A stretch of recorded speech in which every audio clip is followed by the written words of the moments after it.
রক্ত দেয় নাই। এই রক্ত এই জন্য দেওয়া ভয়ের ঊর্ধ্বে উঠতে হবে। আপনি দেখেন ভয় সংক্রামক, সাহস সংক্রামক না। আপনার একটা লোককে সাহসী বানাতে পারবেন না, কিন্তু ভয় ছড়াই দিতে পারেন।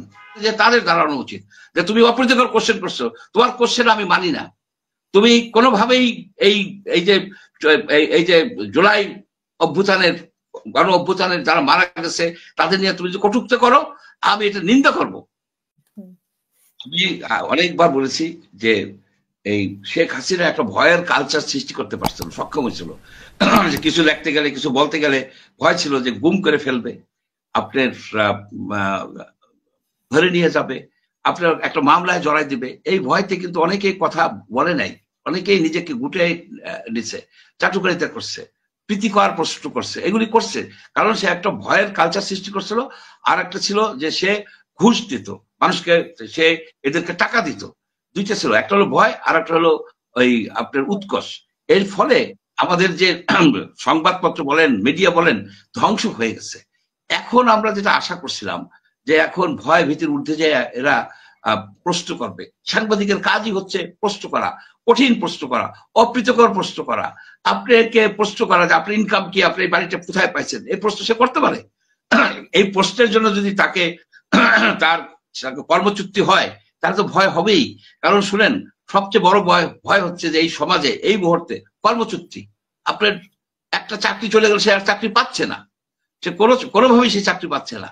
স্পেশালি আপনার মিডিয়া জগতে, আমি তো এদের সাথে উঠা বসা করি, দেখি মিডিয়া জগতে চাকরি চলে গেলে আর কোনো চাকরি পাওয়া সম্ভব হইতেছে না, শ্রিঙ্ক হয়ে গেছে, সবকিছু শ্রিঙ্ক হয়ে আসতেছে। সেইখানে এই সরকারের এরা ডক্টর ইউনূসের যে ইমেজটাকে নষ্ট করতেছে। এই সব লোকজনকে ডক্টর ইউনূস তার টিমের মধ্যে নিয়ে সে কিন্তু ক্ষতি করে ফেলতেছে তার ইমেজ, তার একটা বিশ্বব্যাপী যে একটা সম্মান। এবং সে তো সমালোচনার কে ভয় পায় না, সে সমালোচনা করলে তো ডক্টর ইউনূস কিন্তু কিছু বলে না, আমি লক্ষ্য করছি। সে বলে যে যত পারেন আমাকে বলেন, যে এবং সমালোচনার মাধ্যমেই কিন্তু কারেক্টেড হয়। আর এইখানে যারা এরা করতেছে যে একটা অপ্রীতিকর কোশ্চেন করলো, চাকরি চলে গেল, একটাই হলো ছাপানো যাবে না, একটা কিছু হলো ছাপানো যাবে না, এইটা হবে না। এই বাংলাদেশের জন্য ছাত্ররা, তরুণ তরুণী, যুবক যুবতী রক্ত দেয় নাই। এই রক্ত এই জন্য দেওয়া ভয়ের ঊর্ধ্বে উঠতে হবে। আপনি দেখেন ভয় সংক্রামক, সাহস সংক্রামক না। আপনার একটা লোককে সাহসী বানাতে পারবেন না, কিন্তু ভয় ছড়াই দিতে পারেন। ভয় ছড়াই, সেই ভয় ছড়াই দিতেছে, যারাই ভয় ছড়াই দিতেছে তাদেরকে ভয় দেখাইতে হবে, তাদেরকে উৎখাত করতে হবে, তাদের উপরে লাগতে হবে। আমি সেই জন্যই করি। আমি যে ফারুকের কথা বললাম এই কারণে যে তার স্ত্রী ফজিলাতুল হোসেনা মুজিবের অভিনয় করছে, আমরা কিন্তু একটা কথা বলি নাই। তার স্বাধীনতা আছে, তার স্বাধীনতা আছে, সেই স্বাধীনতা সে এক্সারসাইজ করছে। এবং সেও বলছে যে তার, আমার স্ত্রীকে জিজ্ঞেস করেন, এই তিশা জিজ্ঞেস করেন, সে তার অভিনয় সে করছে, আমরা মানিয়ে নিছি। এটা একটা আমরা মাইনে নিচ্ছি, আমরা এটা নিয়ে আমি কিন্তু বলবো না যে তার জেল হওয়া উচিত, সে অভিনয় করছে। কিন্তু এট দ্য সেম টাইম একটা সাংবাদিক একটা কোশ্চেন করছে সংখ্যা নিয়ে, তার ফ্রেজে ভুল হইতে পারে, তার প্রশ্ন ভুল হইতে পারে।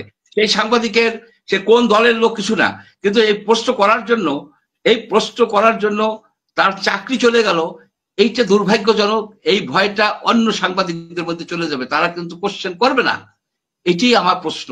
আমার কথা হচ্ছে যারাই সরকারে আছেন, অনেক লোক আছেন, অনেক আছেন, এনজিও আছেন, হোল লাইফ ফাইট করছে ডিজিটাল সিকিউরিটি অ্যাক্টের এগেইনস্টে। এখন তারা কোথায়? এখন তারা কই? তারা তো ক্ষমতায়। এই যে আদিলুর রহমান, সে ক্ষমতায়। আপনার এই যে ফরিদ আক্তার, এরা তো ক্ষমতায়। এই যে রিজওয়ানা, এরা ডিজিটাল সিকিউরিটি অ্যাক্ট নিয়ে কথা বলে নাই? আমরা তো একসাথে ওই ওয়েবিনার করছি, একসাথে করছি, এখন কেন বলে না? এই সাংবাদিক তিনজনের পেছনে যে তাদের দাঁড়ানো উচিত যে তুমি অপ্রীতিকর কোশ্চেন করছো, তোমার কোশ্চেন আমি মানি না। তুমি কোনোভাবেই এই যে জুলাই অভ্যুত্থানের গণ অভ্যুত্থানের যারা মারা গেছে তাদের নিয়ে তুমি যে কটূক্তি করো, আমি এটা নিন্দা করব। কিন্তু তোমার কটূক্তি করার অধিকার আমি নিয়ে যাব না, তোমার কটূক্তি করার অধিকার আমি নিয়ে যাবো না, কিন্তু তোমার কটূক্তিকে আমি নিন্দা করব। আমি মনে করি তাদের কোশ্চেনটা ফ্রেজটা ঠিক হয় নাই, তাদের এই কোশ্চেন না করলেও পারতো। কিন্তু যেহেতু করছে, করার জন্য তাদের চাকরি যাওয়াটাই মানে হচ্ছে যে আপনার ভয়ের সংস্কৃতি ঢুকাই দিতেছেন। ভয়, সবাই তো সাহস করে কথা বলে না, সবাই সাহস করে বলে না। আমরা আমরা কয়েকজনের কথা বলি, কিন্তু কয়েকজনে বললে তো হবে না, বলতে হবে সমাজের সবাই, সকল স্তরে। আপনার এই ভয়ের জন্য যে গ্রামে গঞ্জে থানাতে মামলা করতে পারতেছে না, অনেক অত্যাচার করছে আওয়ামী লীগের এই সব দুর্বৃত্তরা, বহু অত্যাচার করছে, কিন্তু ওই যে ভয়, যদি কেস করে তাহলে আইসা ধরবে, কিংবা আর একটা কেস আর যদি করাই দিবে। এই যে ভয়, সর্বব্যাপী যে ভয়, ভয়ের ঊর্ধ্বে উঠতে হবে, এই ভয়টাকে কাটাই দিতে হবে। আমি ডক্টর ইউনূসের কাছে রিকোয়েস্ট করি, আপনি জাতির উদ্দেশ্যে একটা বক্তব্য দেন, যে বক্তব্য বলেন তোমরা যা মনে করো বলো, তোমাদের কোনো ভয় নাই, কোনো ভয় নাই। তাহলে হবে কি, যত রকমের ক্লেম, যত রকমের এই যে আপনার এই যে দুঃশাসন যা কিছু আছে সব ভাসে উঠুক, সবার জাতির সামনে আসুক, আমরা সেগুলিকে পরিশোধিত করি, অ্যাকশন নেই, এবং আমরা একটা নতুন যাত্রা যেন শুরু করতে পারি। আমরা এই ভয়ের কালচারের মধ্যে, এই দুর্নীতির মধ্যে, দুঃশাসনের মধ্যে আমরা থাকতে চাই না। আমাদের সামনে কিন্তু একটা বিরাট ফিউচার আছে, একটা ব্রাইট ফিউচার আছে, সেই ফিউচারকে আমরা হেলাফেলা করতে পারি না।